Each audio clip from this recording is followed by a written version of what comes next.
जलसे का आपने जिक्र किया, तो क्या परमिशन मिल गई है बागे जिना पे जलसा करने की हलीम आदिल शेख साहब? क्योंकि वैसे तो मैंने सुना था नासिर हुसैन शाह साहब और दीगर रहनुमा कह रहे थे कि इजाजत मिल गई है, लेकिन बताया जा रहा था आपकी पार्टी के कुछ लोगों की तरफ से ये रिपोर्ट भी हुआ कि शायद डीसी ने अब तक कोई आपको रिटर्न कमिटमेंट नहीं दी है।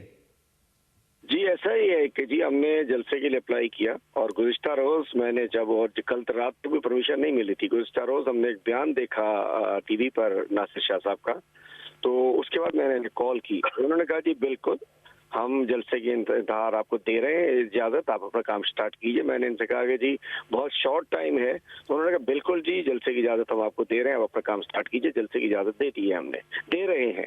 फिर आज हमने मज़ार कायद पे पूछा तो उन्होंने कहा कि जी हमारी 20 लाख रुपए फीस है, 5 लाख रुपए सिक्योरिटी है, वो हमने उनको जमा करा दी फौरी तौर पर। उन्होंने 3 बजे से पहले हमें जमा कराई, हमने कहा करा दी। उसके बाद उन्होंने एक हमें लेटर दिया है कि जी ये कंडीशनल है, चूंकि डिप्टी कमिश्नर साहब से जब तक एनओसी नहीं आएगी वो हमें जब तक हम इसको नहीं अलाउ करेंगे।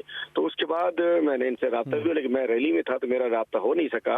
और फिर हमने अभी तक हमें रिटर्न में डीसी साहब ने परमिशन नहीं दी है, लेकिन हम समझ सकते हैं कि एक वजीर अगर जिम्मेदाराना वजीर अगर बात करता है तो उसकी अहमियत हमारे बहुत होती है, उन वर्ड्स की बड़ी अहमियत होती है। चूंकि हम भी उन वर्ड्स को अपनी इस दफा अल्हम्दुलिल्लाह क्या ही कर रहे हैं। तो इस दौरान कुछ रूट्स पे हमारी डिस्कशन हुई, जहां हमने देखा कि कोई इशूज है, हमने उसको पीछे ले लिया। तो हमें नशाद साहब की बात पे एतबार करते हुए हम आगे बढ़ चुके हैं।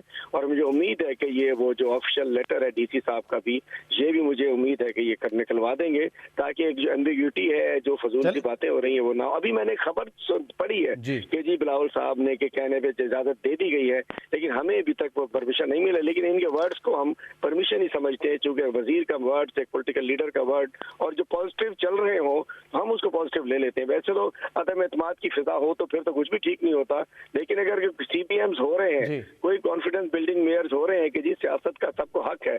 ये वही बात है कि इमरान खान साहब के जमाने में बड़े बड़े मार्चेस निकलते थे कराची इस्लामाबाद, किसी को नहीं रोका गया। आप तो याद रखिए, पूरे पीपल्स पार्टी भी गई थी, महंगाई मार्च, नून लीग निकले थे, सारा कुछ हुआ था, कभी नहीं रोका गया था। तो ये अच्छा कदम है। मेरा ख्याल है कि इस मुल्क को आगे अगर लेकर जाना है, हमें अपने एक दूसरे के आईनी हकूक को, सियासी हकूक को हमें तस्लीम करना पड़ेगा। और ये चलिए एक अच्छा कदम है।